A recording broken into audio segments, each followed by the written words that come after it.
Mic check 1 2. It's the Y2K Collector. Happy Memorial Day to you. Hopefully, you are enjoying the Memorial Day and you're just taking advantage of the time off.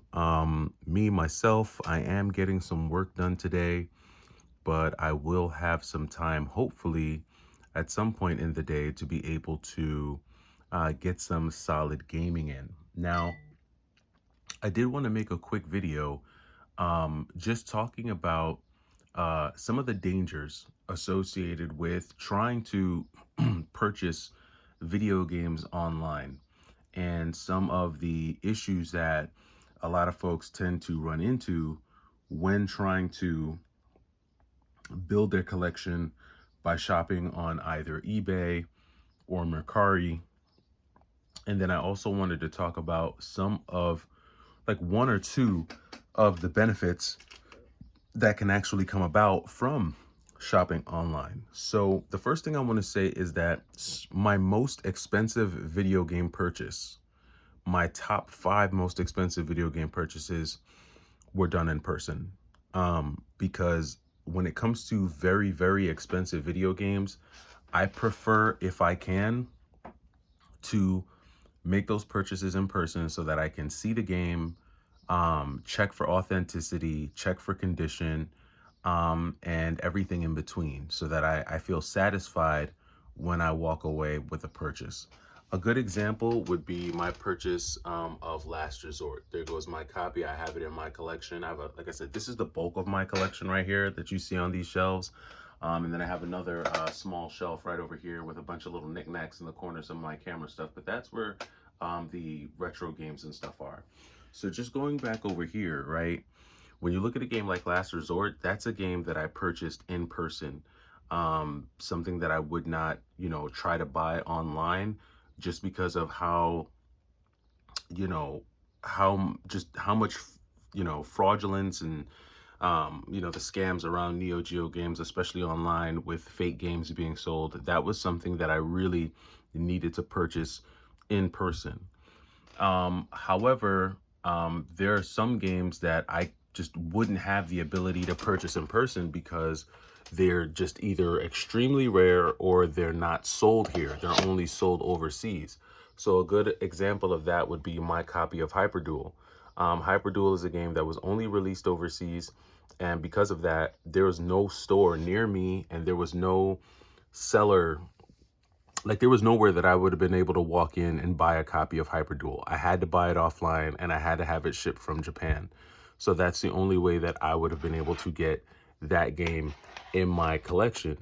Now there are some games that, not all games that are extremely rare or extremely valuable, you know, they can't always be purchased in person. I totally get that. I just showed you Hyperduel. Hyperduel is a $600 to $700 game.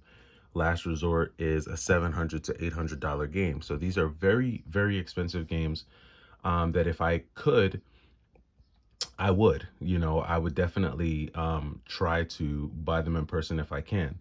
Now, I had a legitimate reason for having to buy Hyperduel online, but sometimes even if a game is sold in or had or was sold in the United States, a lot of times you can't access those games because they're just very, very rare. No one is just walking around with these games, and you don't see these games often traded in because usually the people who have these games are lifelong collectors who are going to keep these games in their collection for a very long time, and they only pop up in a local market once in a blue moon. What's an example of this? So you might see a copy of Burning Rangers at your local game store once, maybe every 4 or 5 years, or a copy of Lords of Thunder might pop up in your store every 3 years or so, because these are games that just people typically don't have. Now, there are some specialty game stores that do carry some of those like extremely rare games, but for the most part, you won't see those, which is why Burning Rangers and Lords of Thunder were games that I had to purchase online. Whereas you might see games like Lunar and Vey Those are also rare RPGs, but I just happened to find those in a retro store because I lucked up and walked into the store right after they took in a massive Sega CD trade. Same thing with Herc's Adventure. This isn't something that I would see in a store every day, but because I walked into a store that had just taken some Sega Saturn trade-ins, I was able to get the game.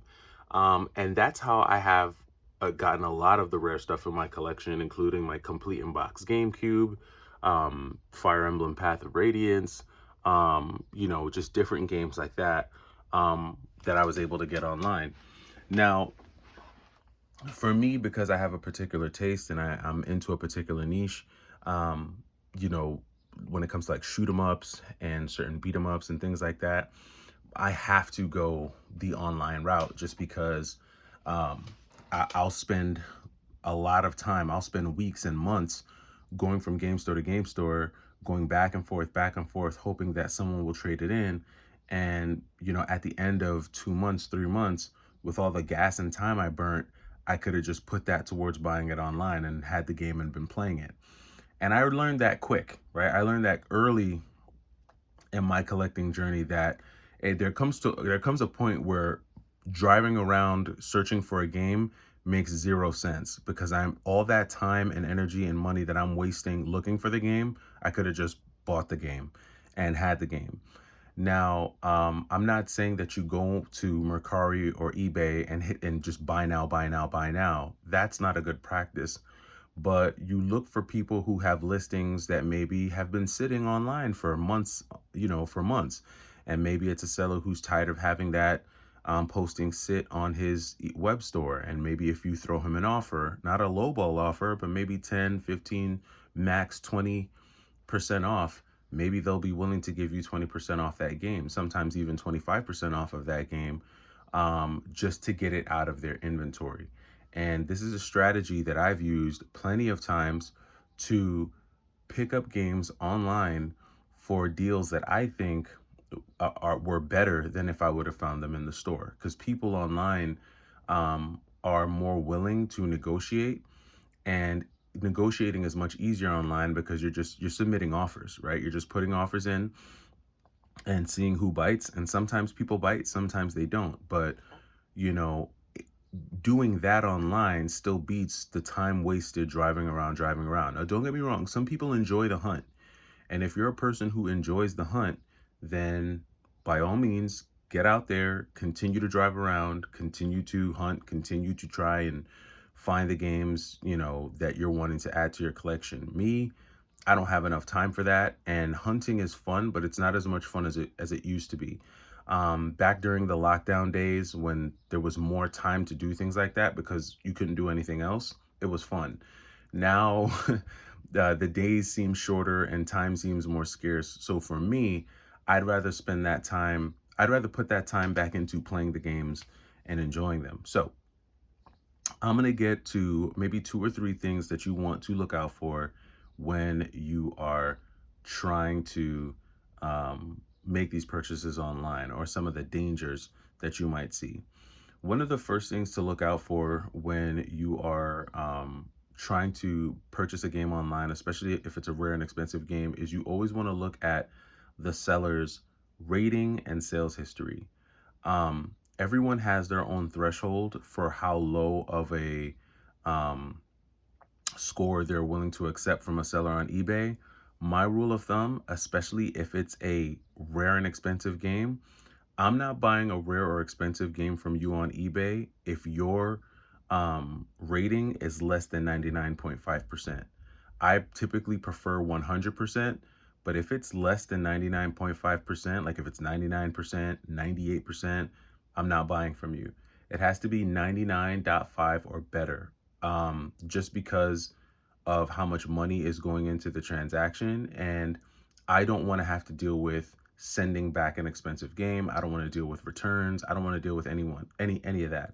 I want to find a seller that's reputable, that has a trustworthy record, and I just want to make that purchase from them. So if you are going to purchase an expensive game from someone on eBay or even on Mercari, look at their ratings, and I wouldn't go below a 99.5.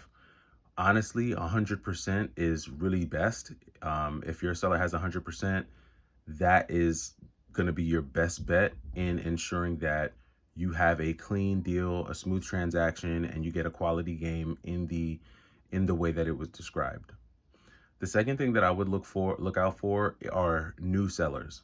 Now, I'm not hating on new sellers because that's like me saying if you want to start reselling, forget about it. It's over for you because no one should buy from you because you're new. I'm not saying that. If you're a new seller on eBay or on Mercari, the first items you're selling shouldn't be $1,000 games, $500 games, $100 games. If I was a new reseller on Mercari or eBay, I would build up a track record by selling lower end games that pose minimal risk to those buying from you. So I would sell maybe $10, $15 games, then work my way up and sell another $10, $30 games and another $10, $50 games, and work your way up to being able to sell those $100 games, because you need to build a track record of consistency with buyers before someone's going to be willing to spend 100, 200, 300, $400 with you as a seller. So for me as a buyer, if you're buying retro games on eBay or Mercari, I would definitely be wary of someone who has zero sales and their first game that they're trying to sell you is a complete in-box copy of Adventures of Tron Bond. Like, I just wouldn't trust that. Personally, this person has zero track record. It's very easy to set up eBay and Mercari profiles and take them down. And odds are when you make that purchase, that person is going to mail you either a fake game, they won't mail you anything at all. Um, they'll mail you a copy that's completely thrashed and isn't described as what they said. So I would definitely be wary of anyone with a new profile. I'm not saying don't buy from new sellers. I'm just saying be mindful of what you're buying from a new seller, because track record and history is everything. So that would be the second thing. The last thing that I would look out for, and this is probably on the more so back to the track record and history. Sometimes folks leave negative comments on sellers that aren't warranted. And you always want to make sure that when you see a negative comment, so let's say you're looking at a seller and they have like a 99.7, but their last review was, the last person who bought from them gave them a one star or something like that. I usually go to the person who leaves negative reviews to see what their reviews look like. And if they're a person who's always leaving negative reviews, then that's going to let me know that the problem really wasn't the seller, but it was the buyer who left that 1 star. So my point with that is just do your due diligence. When you're looking at a seller's history online, don't just look at the negative scores that they got. Look at the positive scores they got, and then look at who left those reviews. Look at the reputation of the person leaving the positive or the negative review, because you have some people who have a 100% track record, but then when you look at everyone who's leaving comments on them, they're buyers who have zero history themselves. So they'll have like zero transactions, or one transactions, or two transactions. And that to me is also kind of fishy. So you also want to be mindful of that and just kind of do your due diligence and just be smart. Read the virtual room, see the situation, try to make sense of it, and be mindful of what you're doing when you buy these games online, because there definitely are a lot of scammers out there, but there also are a lot of legitimate people trying to do deals on the internet, and I've been doing it for years, so it can be done. But this is just another option for you when trying to build your collection, and this is me just trying to give you all some helpful tips on Memorial Day. Hopefully you're enjoying the day and having a good time with your friends and family, and you're getting a chance to get some gaming in. I know I am. I'm the Y2K Collector, and I'll be back with you all this afternoon. Take it easy.